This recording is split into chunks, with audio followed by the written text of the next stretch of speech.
स्वागत है। आज हमारे सामने कंपनीज एक्ट 2013 के चैप्टर 12 पर कुछ स्टडी नोट्स हैं।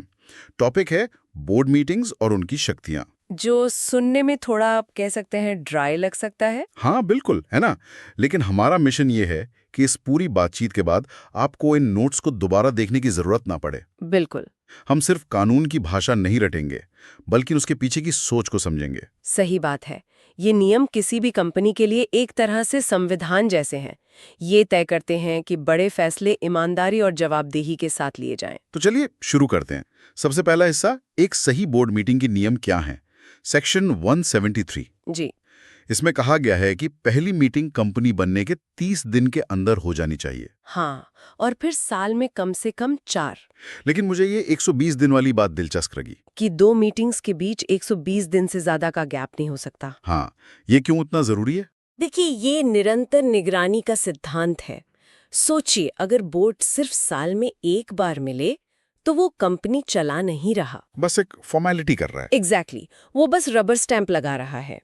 ये 120 दिन की सीमा पक्का करती है कि बोर्ड हर 3-4 महीने में कंपनी के कामकाज की समीक्षा करे। मतलब एक तरह का रेगुलर हेल्थ चेकअप। बिल्कुल। और ओपीसी या स्मॉल कंपनीज के लिए नियम थोड़े आसान है। हाँ, उनके लिए हर 6 माही में एक मीटिंग और 90 दिन का गैप। अच्छा, अब मीटिंग के लिए बुलाना भी तो पड़ेगा। 7 दिन का नोटिस। पर अगर कोई इमरजेंसी हो तो? इमरजेंसी के लिए कम समय का नोटिस चल सकता है, पर वहाँ एक शर्त है। क्या शर्त? शर्त ये है कि मीटिंग में कम से कम एक इंडिपेंडेंट डायरेक्टर मौजूद हो। ये एक तरह का सेफ्टी वॉल्व है। मतलब जल्दबाजी में भी कोई गड़बड़ ना हो, इसलिए एक निष्पक्ष नजर जरूरी है। सही पकड़ा। और अगर नियम तोड़ा तो? 25,000 का जुर्माना। ये तो बहुत कम नहीं है किसी बड़ी कंपनी के लिए। ये 25,000 रुपए अपने आप में शायद बड़ी रकम ना हो, हाँ, लेकिन ये एक ट्रिगर की तरह काम करता है। एक बार उल्लंघन रिकॉर्ड में आ गया तो वो रेगुलेटरी जांच को दावत देता है। और कंपनी की प्रतिष्ठा पे भी असर पड़ता होगा। बिल्कुल। तो ये सिर्फ पैसे की बात नहीं है, ये गवर्नेंस पर एक धब्बा है। समझ गया। तो अब डायरेक्टर मीटिंग में आ गए, पर मीटिंग शुरू करने के लिए भी तो एक मिनिमम नंबर चाहिए होगा। हाँ बिल्कुल, उसे ही कहते हैं क्वोरम। सेक्शन 174। तो क्या है ये कोरम का फंडा? सीधा सा मतलब है कि मीटिंग शुरू करने के लिए कम से कम कितने डायरेक्टर्स मौजूद होने चाहिए। नियम है कुल डायरेक्टर्स का 1/3 या 2 डायरेक्टर्स। जो भी ज्यादा हो। एग्जैक्टली जो भी ज्यादा हो। ये नियम सुनिश्चित करता है कि 2-4 डायरेक्टर मिलकर ही सारे फैसले ना ले लें। इसी में एक इंटरेस्टेड डायरेक्टर का कॉन्सेप्ट है, वो मुझे बड़ा दिलचस्प लगा। हाँ, और ये कॉर्पोरेट गवर्नेंस का दिल है। मतलब अगर किसी कॉन्ट्रैक्ट पे बात हो रही है जिससे मेरा कोई लेना देना है, तो मेरी गिनती कोरम में नहीं होगी। बिल्कुल। मान लीजिए कंपनी आपकी पत्नी की फर्म से कोई सामान खरीद रही है। ठीक है। तो उस चर्चा के दौरान आप निष्पक्ष नहीं हो सकते।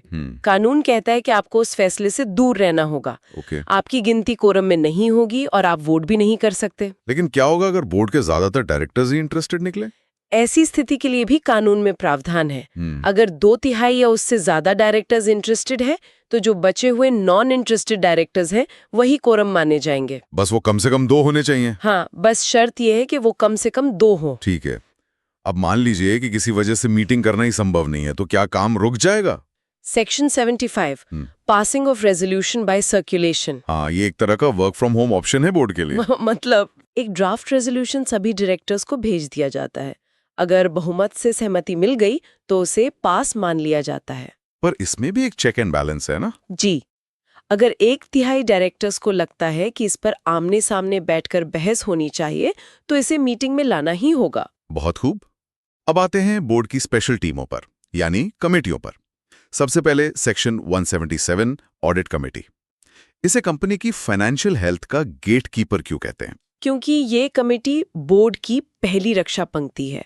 इसका काम सिर्फ अकाउंट्स चेक करना नहीं, बल्कि ये सुनिश्चित करना है कि कंपनी की फाइनेंशियल रिपोर्टिंग सच्ची और निष्पक्ष हो। ये मैनेजमेंट और ऑडिटर के बीच एक पुल का काम करती है। बिल्कुल, और इसकी स्वतंत्रता इतनी जरूरी है कि कानून कहता है कि इसमें ज्यादातर इंडिपेंडेंट डायरेक्टर्स ही होने चाहिए, ताकि मैनेजमेंट उन पर कोई दबाव न बना सके। सही बात है। और ये किन कंपनियों के लिए जरूरी है? हर लिस्टेड कंपनी के लिए तो अनिवार्य है ही। इसके अलावा जो पब्लिक कंपनियां एक निश्चित साइज तक पहुंच जाती हैं, जैसे जिनका पेड अप कैपिटल 10 करोड़ हो या टर्नओवर 100 करोड़। अच्छा। आइडिया ये है कि कंपनी जितनी बड़ी होगी उसके फाइनेंशियल मामलों पर नजर रखने की जरूरत उतनी ही ज्यादा होगी। इसी में एक विजिल मैकेनिज्म या विसल ब्लोअर पॉलिसी का भी जिक्र है। हाँ, ये बहुत जरूरी टूल है।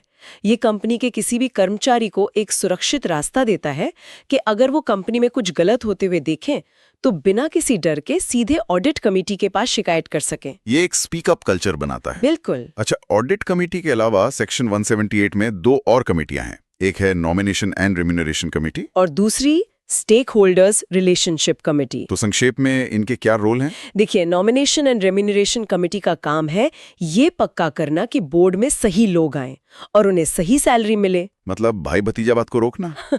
हाँ, और स्टेक होल्डर्स रिलेशनशिप कमेटी का काम है शेयर होल्डर्स और डिबेंचर होल्डर्स की शिकायतों को सुनना और उन्हें दूर करना। ये निवेशकों के लिए एक तरह का कस्टमर सर्विस डिपार्टमेंट है, कह सकते हैं। तो हमने देख लिया कि मीटिंग कैसे होती हैं और मदद के लिए कमेटियां भी हैं। अब आते हैं तीसरे हिस्से पर, बोर्ड की शक्तियां और उनकी सीमाएं। सेक्शन 179 कहता है कि बोर्ड के पास कंपनी चलाने की लगभग सारी शक्तियां हैं। हाँ, रोजमर्रा के फैसले लेने की शक्ति बोर्ड के पास ही है, जैसे शेयरों पर बकाया पैसे की मांग करना, पैसा उधार लेना, कंपनी के फंड को इन्वेस्ट करना और सबसे जरूरी, कंपनी के फाइनेंशियल स्टेटमेंट्स को मंजूर करना। ये सब बोर्ड के अधिकार क्षेत्र में आता है। लेकिन ये शक्तियां असीमित नहीं है। सेक्शन 180 कुछ रेड लाइंस खींचता है। हाँ, बिल्कुल।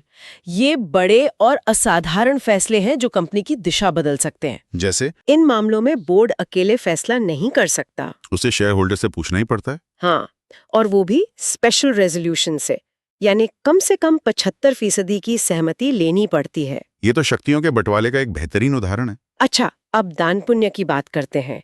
क्या कंपनी चैरिटी या राजनीतिक चंदा दे सकती है? हाँ, दे सकती है। सेक्शन 181 के तहत बोर्ड चैरिटी के लिए दान दे सकता है, लेकिन अगर रकम पिछले 3 साल के औसत नेट प्रॉफिट के 5% से ज्यादा है तो शेयर होल्डर्स से पूछना होगा। सही। और सेक्शन 182 राजनीतिक चंदे की इजाजत देता है, पर सरकारी कंपनियों और बहुत नई कंपनियों पर रोक है। और नेशनल डिफेंस फंड के लिए? उसके लिए सेक्शन 183 है और वहां कोई सीमा नहीं है। देश की सुरक्षा के मामले में बोर्ड कोई भी राशि दान कर सकता है। चलिए, अब हम उस हिस्से में आते हैं जहां कॉर्पोरेट गवर्नेंस की असली परीक्षा होती है, डायरेक्टर्स का आचरण और हितों का टकराव। बिल्कुल, यहां से कानून प्रक्रिया से हटकर सिद्धांतों पर आ जाता है। पहला सिद्धांत है पारदर्शिता, जो सेक्शन 184 में है। हाँ, ये कहता है कि हर डायरेक्टर को साफ साफ बताना होगा कि उसकी रुचि किन किन दूसरी कंपनियों या फर्मों में है। मतलब अपने सारे कार्ड्स टेबल पर रख दो। बिल्कुल।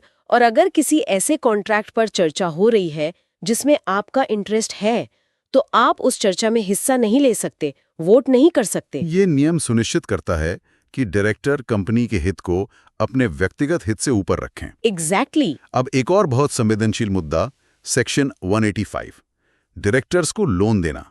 इस पर कानून इतना सख्त क्यों है? क्योंकि ये अपनी ही तिजोरी से पैसे निकालने जैसा है। हाँ, हितों का टकराव साफ दिखता है। इसीलिए कानून एक सीधी सी लाइन खींच देता है।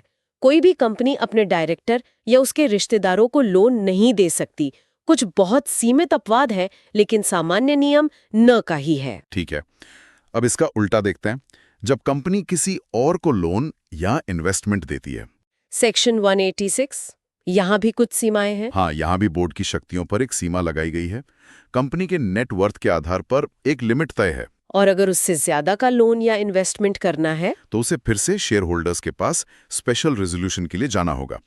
ये फिर से वही सिद्धांत है, बड़े आर्थिक फैसले शेयर होल्डर्स की सहमति से ही होंगे। अब आते हैं सबसे बड़े टॉपिक पर, सेक्शन 188, रिलेटेड पार्टी ट्रांजैक्शंस। सबसे पहले, ये रिलेटेड पार्टी कौन है? इसका दायरा बहुत बड़ा है। इसमें डायरेक्टर, टॉप मैनेजमेंट, उनके रिश्तेदार और वो सभी कंपनियां या फर्में शामिल हैं जिनसे ये लोग जुड़े हुए हैं। और इनके साथ लेन देन के नियम इतने सख्त क्यों हैं? क्योंकि यहीं पर कंपनी के संसाधनों का दुरुपयोग होने की सबसे ज्यादा आशंका होती है। हो सकता है कि डायरेक्टर अपनी किसी रिश्तेदार की कंपनी को बाजार भाव से ज्यादा कीमत पर कोई ठेका दे दे। बिल्कुल। इसे रोकने के लिए हर रिलेटेड पार्टी ट्रांजैक्शन के लिए बोर्ड की मंजूरी जरूरी है, और अगर ट्रांजैक्शन एक निश्चित साइज से बड़ा है तो शेयर होल्डर्स की भी मंजूरी लेनी होगी। इसमें एक बहुत मशहूर अपवाद है, आर्म्स लेंथ बेसिस। इसे आसान भाषा में कैसे समझाएंगी? आर्म्स लेंथ का सिद्धांत बहुत सरल है। सोचिए, आप अपनी कार बेच रहे हैं। आप एक अनजान ग्राहक को जो कीमत बताएंगी वो आर्म्स लेंथ कीमत है। लेकिन आप अपने दोस्त को जो डिस्काउंट देंगे वो नहीं है। सही। कानून कहता है कि जब कंपनी किसी रिलेटेड पार्टी के साथ कोई सौदा करे तो वो सौदा ऐसे होना चाहिए जैसे वो दो अनजान पार्टियों के बीच हो रहा हो। कोई खास रियायत नहीं, कोई छुपा हुआ फायदा नहीं। और अगर ऐसा है तो फिर बोर्ड या शेयर होल्डर की मंजूरी की जरूरत नहीं। जी। ये तो बहुत ही साफ है।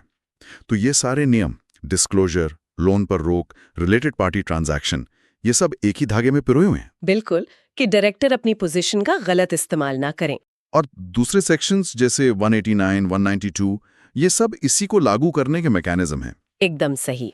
जैसे सेक्शन 189 कहता है कि ऐसे सभी कॉन्ट्रैक्ट्स का एक रजिस्टर बनाओ। सेक्शन 192 कहता है कि डायरेक्टर के साथ नॉन कैश लेन देन के लिए शेयर होल्डर से पूछो। और अंत में सेक्शन 194 और 195 जो इनसाइडर ट्रेडिंग जैसी गतिविधियों पर रोक लगाते हैं। हाँ, जो कंपनी की अंदरूनी जानकारी का सरासर दुरुपयोग है। तो हमने बोर्ड मीटिंग के नियमों से लेकर डायरेक्टर्स के आचरण और रिलेटेड पार्टी ट्रांजैक्शन तक के इस सफर को पूरा किया। ये पूरा चैप्टर कॉर्पोरेट गवर्नेंस की रीढ़ की हड्डी लगता है। बिल्कुल। अगर इसे सार में कहें तो ये चैप्टर बोर्ड की शक्तियों और शेयर होल्डर्स के हितों की सुरक्षा के बीच एक संतुलन बनाता है। ये बोर्ड को कंपनी चलाने की आजादी देता है, लेकिन साथ ही ये भी सुनिश्चित करता है कि ये आजादी जवाबदेही के साथ आए। जाते जाते सोचने के लिए एक सवाल छोड़ करते हैं।